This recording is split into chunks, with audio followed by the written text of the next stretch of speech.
One Zambia, one nation. This is TV2 main news at 18 hours. To present the news, my name is Chiwanza Nachalwe. We sincerely apologize for the mix-up in the news that was due to a technical fault. Now, in the news tonight, police have instituted investigations to determine whether the teenage gangs that have sprung up in some parts of the country are sponsored.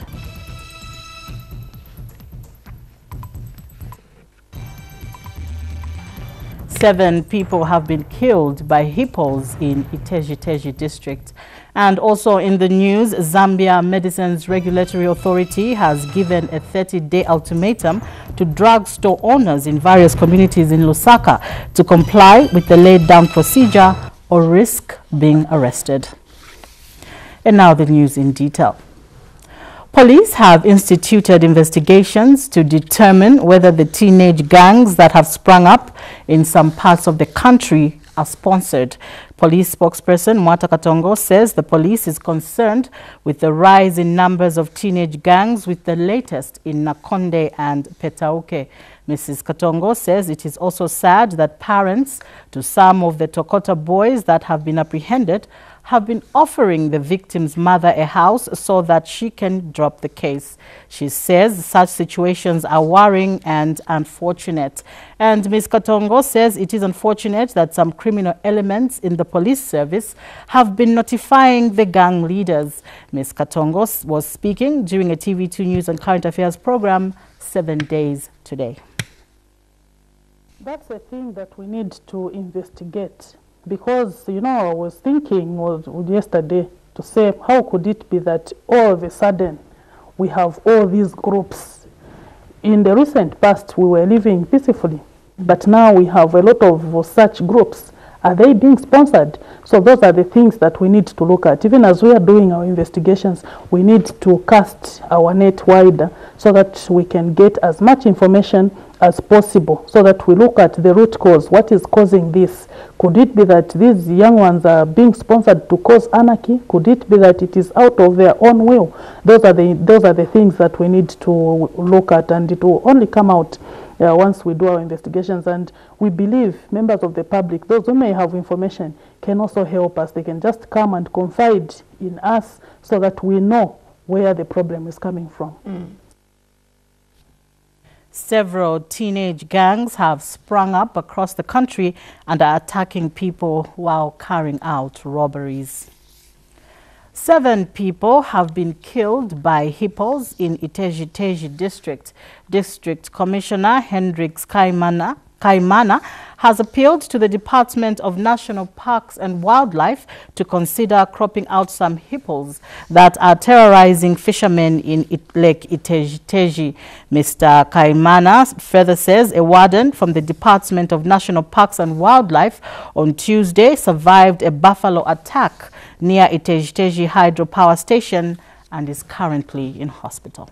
From that there have been some accident on our lake, which is the Iteji lake, and so far out of 10 water accidents in the last 2 weeks, within a space of 10 days we managed to lose 7 lives. I think once an hippo attacks someone, it is important that you move in quickly and crop it, because once you leave it, it remains wounded in a way such that it will start chasing every person it meets on the way. Now, the Zambia Medicines Regulatory Authority, ZAMRA, has given a 30-day ultimatum to drugstore owners in various communities in Lusaka to comply with the laid-down procedure or risk being arrested. This follows a month of sensitization which the authority has been conducting with drugstore owners. And concluding the sensitization exercise in Lusaka's Kalingalinga compound, ZAMRA Public Relations Officer Ludovic Mwape says the authority will start pouncing on the illegal drugstores once the ultimatum elapses. Fortune Malata now reports. As some of the medicines that have been found in most drugstores by the Zambia Medicines Regulatory Authority. And this is one of the drugstores in Lusaka's Kalingalinga compound, which Zamra has visited as it winds up its sensitization program. The sensitization program was meant to equip drugstore owners to know the do's and don'ts as they deal with pharmaceutical products. An owner of this drugstore is happy that she has learned something from the sensitization program. The work which the Zamra have done today is very good. They've come up with a way that they've taught us a lot. We don't need to keep expired stuff in the cosmetic shop or a drugstore. We don't need to sell antibiotics without a prescription. But for Zamra, this is not the end of the sensitization programs. Public Relations Manager Ludovic Mwape has since given a 30-day ultimatum to drugstore owners who were sensitized to comply with Zamra's directive. Found out is that most of the people that are undertaking this business, number one is that they are not qualified to do so. Number two is that the facilities themselves or the premises are not conducive for the sale of medicines, and hence they have to comply by our guidelines that have been standardized to ensure that the safety, quality and efficacy of the products are maintained. To ensure a healthy society, members of the public should be able to access affordable, quality and safe medicines in premises that have been permitted to do so by the authority. So these people have become aware, and we have been given them an ultimatum of 30 days in which to comply, and they should do so voluntarily.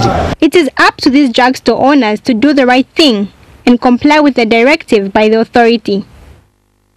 Fortune Malata, TV2 News, in Lusaka. Central Province Permanent Secretary Chanda Kabwe has urged civil servants in Iteji district to be dedicated to duty. Mr. Kabwe says he will not hesitate to discipline civil servants who are in a habit of spending time away from the district at the expense of development. He was speaking during a meeting with stakeholders in Iteji ahead of the forthcoming Central Province Tourism and Investment Expo slated for 16 to 20th October 2018. Prince Chiuni now reports. Central Province will this year in October host the Tourism and Investment Expo, and preparations for the Investment Expo have been stepped up. 3 districts are among the 12 that will be the major hosts of the Investment Expo. The 3 are Kabwe, Chitambo and Iteji. And Central Province Permanent Secretary Chanda Kabwe visited Iteji to check on the district's readiness to host the Investment Expo. Mr. Kabwe inspected the works on the airstrip, roads, and also toured some tourism sites such as the Longola Hot Spring.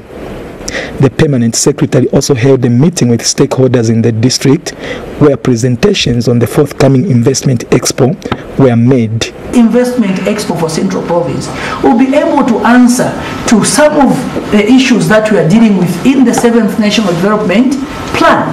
Iteji will contribute to the vision of His Excellency the President. His Excellency the President is saying he wants to create jobs, 500,000 jobs for the young people. This Investment Expo, and particularly in Iteji where we are, we can contribute towards those 500,000 jobs. Meanwhile, the Kabwe Chamber of Commerce and Industry has appealed to stakeholders in Iteji district to help make the Investment Expo a reality. So it's our duty actually as people of Central Province, Iteji in particular, to take it upon ourselves that we have to run with this goal. It doesn't belong to, you know, Kabwe or CP alone, or, you know, admin officers. It's everybody's duty to run with this vision, because that's how we bring about inclusive growth. And the district administration has pledged to work hard and ensure that the Investment Expo is successful. We will give you the full backing as the province PS. We know most of you are young. The sky is the limit. But what will stop you from reaching your high heights? He has already mentioned it. If you want to be politicking in areas where you're not supposed to be, we need to develop, we need to coexist.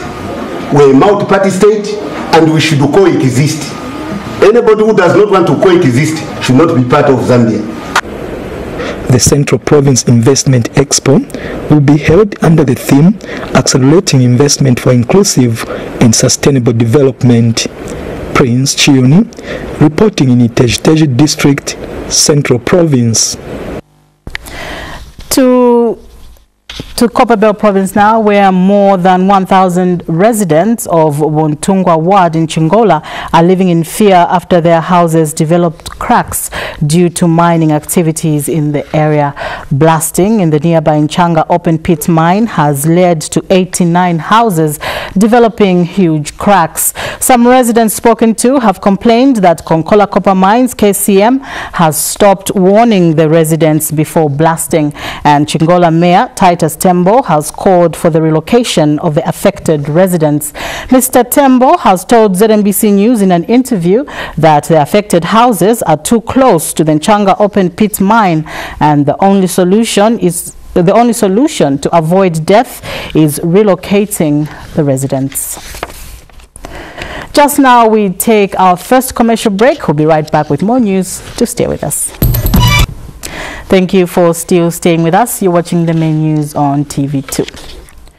Works and Supply Minister Felix Mtati has challenged the business community in Western Province to take advantage of opportunities and engage in formal trade with Angola. Mr. Mtati says Angola is poised to become Zambia's biggest export market after the Democratic Republic of Congo, DRC. Mr. Mtati says small-scale businesses can only benefit from the Angolan market if they are equipped with necessary business management skills. The minister was speaking during the accountants clinics conducted by SCCA for CEOs of small-scale entrepreneurs in Mongo, and SCCA representative Sean Mukelebai says the clinics were aimed at teaching the business owners about books of accounts in order to grow their business. In Angola, you come back smiling. You no longer be the same, isn't it? You no longer be able to point a finger to government because your profits will be so handsome. And that is why we are in a hurry to ensure that this corridor is opened up. So as we open up opportunity, it is also incumbent upon us as SCCM to ensure that you, the business community, are elevated in terms of financial literacy, are elevated in terms of financial leadership responsibility. We are here as a community service to the members. We spent the whole of yesterday with the small traders, the micro and small that we have, but we'll be grateful to get your feedback as well, because we should learn from each other. Community Development Minister Emerin Kabanshi says the ministry is embarking on a consultative process of repealing and replacement of the NGO Act number 16 of 2009 to accommodate issues that were raised when the Act was operationalized in 2013. The minister was speaking at the Civil Society Carnival funded by the European Union. Ms. Kabanshi said the policy on NGOs that the ministry has been working on has been approved by Cabinet. Leandro Hamwala has more in this report. And providing information about their work. These are civil society organizations, CSOs, funded by the European Union in Zambia. This was at the CSO's annual carnival hosted by the EU. Community Development Minister Emerin Kabanshi graced the occasion and said that government will continue to provide a conducive environment for CSOs to do their work. She said the government also recognizes the role being played by the EU in the survival of most CSOs in Zambia. May I reiterate government's recognition of the role being played by the European Union in Zambia in as far as support to civil society organizations is concerned. Over the years, many civil society organizations have benefited and are still benefiting from European Union funding for undertaking various developmental activities which ultimately are intended to benefit the vulnerable citizens of this country. The government greatly appreciates this support. Meanwhile, EU Ambassador to Zambia called for networking amongst CSOs. My colleagues and I very frequently encounter experiences of solidarity, generosity, professionalism of civil society organizations. And needless to say that many of these experiences represent one of the best images of the strong partnership that exists between Europe and Zambia. I took time to talk to some exhibitors, and they shared what they do and how working with the EU has been. And a compost pit, so we are going to showcase on how to make compost, on how to make banana gardens and plants, and how all this is interlinked in terms of gender and business enterprises. We pray that EU doesn't stop now, because we are not ready to stand on our own, although we are doing something to create some sustainability strategy. We pray that they continue funding, working in partnership with the Zambian government. Carnival is very interesting because I've seen a lot of things that other civil society organizations are doing. Non-governmental organizations, NGOs, and CSOs work to supplement government's efforts in developing a nation. Leandro Hamwala, TV2 News, Lusaka. This is TV2 Main News. We go for another break. The news continues thereafter. Don't go away. TV2 News continues. So, Aviation Limited, a subsidiary of the Sahara Group in Nigeria, says quality supply of aviation fuel to airline operators in the sector is not optional, as contaminated fuel costs lives.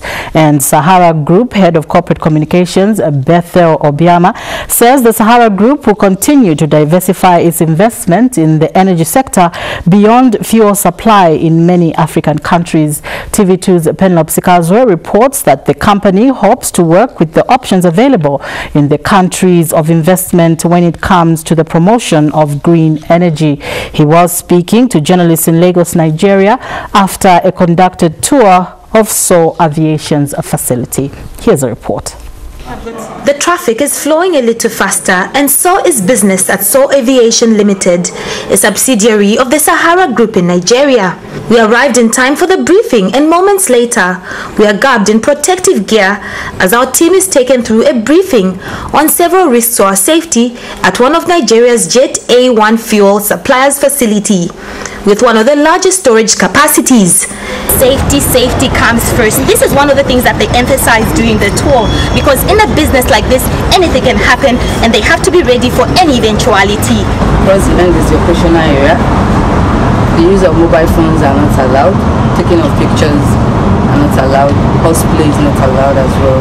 And the young team of players here explain why in this business, ensuring safety and quality is not optional.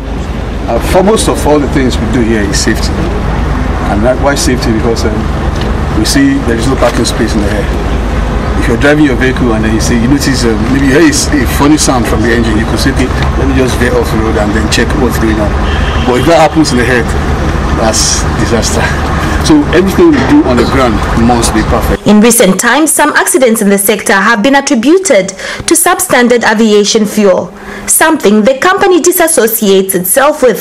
The Sahara Group has eyes for many other investments in the energy sector across the continent and world over. Entering into other markets, look at other new businesses that we can go into, because at the end of the day, Africa needs a combination of different sources to make sure that we hit that level of self-reliance on the continent. So for us, oil prices going up or down is not an issue because it's a global phenomenon. Journalists were taken through a tour of other investments in the energy sector. Penlop Sikazwe, TV2 News, Lagos, Nigeria. In sports news, Zambian strongmen have declared themselves ready for the Arnold Classic Africa Tournament starting from May 18th to 20th in South Africa. Team coordinator Patterson Muzondiwa says the 4 participants that will represent Zambia at the tournament have trained adequately ahead of the event. Muzondiwa has told TV2 Sports in an interview that his team learned new tactics from the previous event where they did not perform well. Lucky Piri now reports. It might look light in the sight, but the weights are heavy.